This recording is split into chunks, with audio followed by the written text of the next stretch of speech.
Bueno, que el Señor les bendiga y quería compartirles en esta ocasión un mensaje que titulé El propósito de la visión celestial. Cuando hablamos de visión, ¿de qué estamos hablando? Estamos hablando de una perspectiva y lo voy a definir en el marco espiritual, en el plano espiritual. ¿Qué significa esto? Una perspectiva espiritual es un diseño de Dios revelado a sus hijos, revelado a aquellos que somos parte de su iglesia, de su cuerpo. Cuando Dios tiene una visión, Dios tiene una perspectiva espiritual acerca de nuestro propósito en la tierra.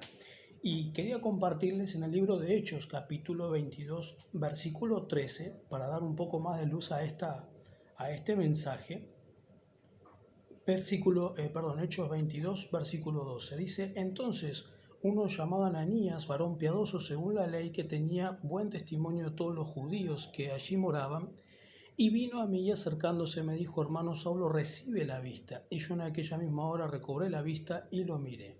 Y él dijo: el Dios de nuestros padres te ha escogido para que conozcas su voluntad y veas al justo y oigas la voz de su boca. Entonces acá vemos, ¿no?, que por medio de Ananías, que también era discípulo de Cristo, él fue, oró por Saulo, le impuso las manos y Saulo recobró la vista natural. Pero aparte, acá vemos que también Dios le estaba revelando a Saulo de Tarso la visión celestial a la cual él había sido llamado.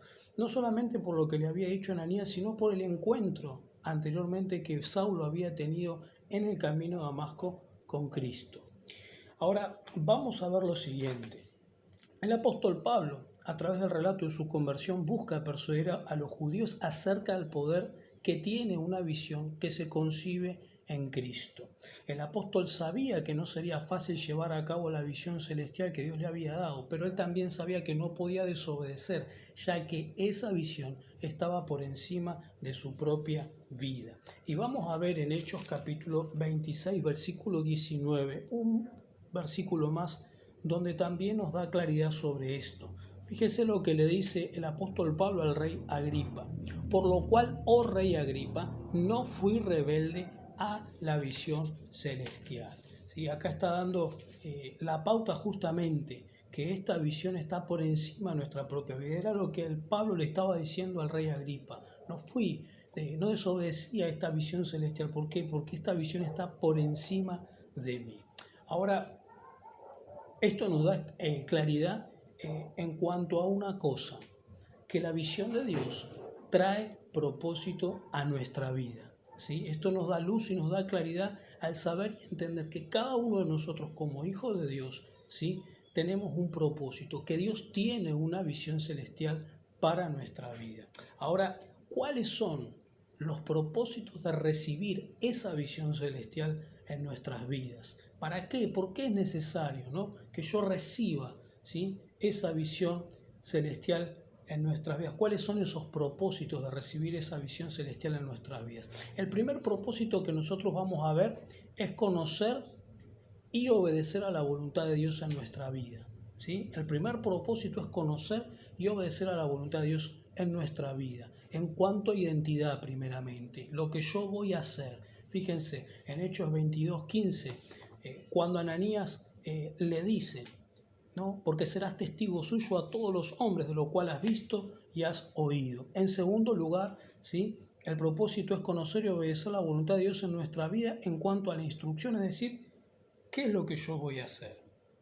En el versículo 16 le dice a Ananías: ahora pues, ¿por qué te detienes? Levántate, bautízate, lava tus pecados, invocando su nombre. ¿Sí? Y ahora vamos a ver también que el propósito es conocer y obedecer la voluntad de Dios en nuestra vida en cuanto a nuestra asignación en la tierra. Fíjese, versículo 21 de Hechos 22 dice: pero me dijo, ve, porque yo te enviaré lejos a los gentiles. Esto era lo que Dios le estaba diciendo al apóstol Pablo: ve, porque yo te enviaré a los gentiles. Es decir, que la asignación que Dios tenía para Saulo era los gentiles, ir a predicar a los gentiles, ir a llevar el evangelio de Cristo a aquellos que eran gentiles, que no eran judíos. Eso quiere decir gentil, que eran extranjeros, que no eran judíos. El segundo propósito que nosotros vemos acá también es la apertura a una nueva perspectiva espiritual. Fíjense en Hechos, ¿sí? Capítulo 22, versículo 13, dice: vino a mí acercándose, me dijo, hermano Saulo, recibe la vista, y yo en aquella misma hora recobré la vista y lo miré. Y en el versículo 14 dice: y él dijo, el Dios de nuestros padres te ha escogido para que conozcas su voluntad, ¿sí? Veas al justo, dice, primero conocer la voluntad de Dios, en segundo lugar, ver al justo, ¿sí? Y luego dice, oigas la voz de su boca. Pero vamos al segundo propósito, ver al justo. ¿Qué quiere decir esto? El segundo propósito es la apertura a una nueva perspectiva espiritual. Ver al justo, ¿qué significa esto? La revelación de la única fuente de justicia en el cielo y en la tierra. ¿Quién es nuestra única fuente de justicia? Es Cristo. Él se hizo justicia por nosotros.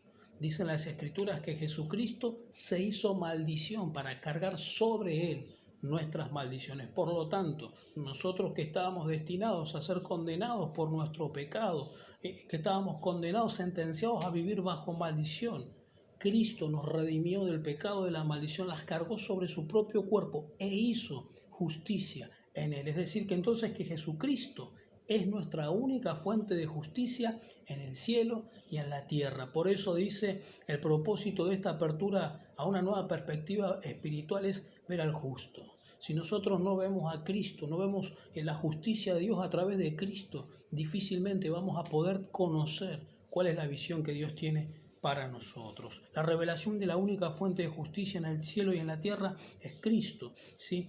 Esta revelación nos trae apertura a nuestros ojos espirituales, conocer, reconocer quién es nuestra verdadera fuente de justicia en el cielo y en la tierra. Y en tercer lugar, ver la justicia de Dios manifestada en Jesucristo.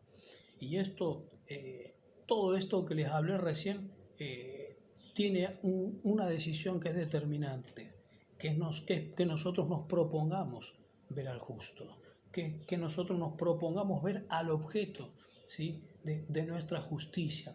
En una forma de decirlo, porque sabemos que Cristo no es un objeto, ¿no? Pero es el punto determinante a través del cual nosotros podemos ver la justicia de Dios sobre nuestras vidas.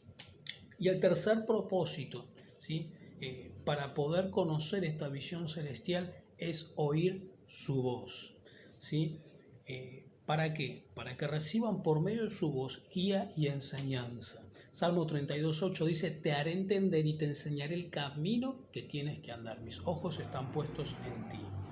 Para que también sean formados en la obediencia, ¿sí? Esto también es importante, oír su voz para recibir por medio de su voz la guía y la enseñanza. En segundo lugar, para que también seamos formados en la obediencia. Si usted no oye, no puede oír. Si usted no oye, no reconoce la voz de su pastor, ¿no? Usted no puede, difícilmente usted va a poder ser formado en la obediencia. Jesús dijo en su palabra: mis ovejas oyen mi voz y yo las conozco. Entonces, es necesario oír su voz también para ser formado en la obediencia y para que de esta manera nosotros podamos recibir esa visión celestial. Y en tercer lugar, ¿sí? Para que a través del aprender a oír su voz se establezca en nuestra vida un fundamento firme y eterno, basados en la verdad que es Cristo. Miren, si usted quiere construir algo que perdure, ¿sí? Por los años, por las generaciones, y hablando en el plano espiritual, si usted quiere construir, edificar algo que sea eterno, solamente lo puede hacer a través de algo seguro. Y eso seguro es Cristo, es nuestra piedra angular, es nuestro fundamento. Fuera de Cristo, todo lo que podamos edificar no va a tener sentido. Entonces es importante oír su voz para que nosotros podamos, ¿sí?, establecer en nuestra vida un fundamento firme y eterno y no seamos removidos por aquellas corrientes de engaño, por aquellas mezclas que hoy hay en el Evangelio y en el cristianismo que intentan removernos de la única verdad que es Cristo. Entonces, vimos tres propósitos, ¿sí?, para poder recibir esta visión celestial. El primero, conocer y obedecer la voluntad de Dios en nuestra vida. El segundo, ¿sí?, la apertura a una nueva perspectiva espiritual, que es ver al justo. A través de Cristo, que nosotros podamos ver en su justicia ese plan y ese propósito eterno que Dios tiene para nosotros. Y en tercer lugar, el tercer propósito es oír la voz de Dios, ¿sí? La visión de Dios traerá un propósito específico a nuestra vida y este será el punto de partida a través del cual Dios nos dará a conocer su voluntad, nos dará una nueva perspectiva espiritual de las cosas en cuanto a conocer a Cristo como nuestra única fuente de justicia y nos enseñará a oír su voz para que de esta manera Dios nos pueda guiar, enseñar, formar en la obediencia y establecer en nuestras vidas un fundamento sólido y eterno. Ahora la pregunta que yo quisiera hacerles en esta oportunidad es, ¿están dispuestos a recibir su visión para su vida? ¿Están dispuestos a recibir esta visión celestial para su vida, para su casa, para su familia? Dios está esperando de nosotros una respuesta. Dios día a día espera del hombre una respuesta concreta y una respuesta determinante, porque a través de esa respuesta es que Dios nos va a revelar su propósito eterno. Que el Señor les bendiga.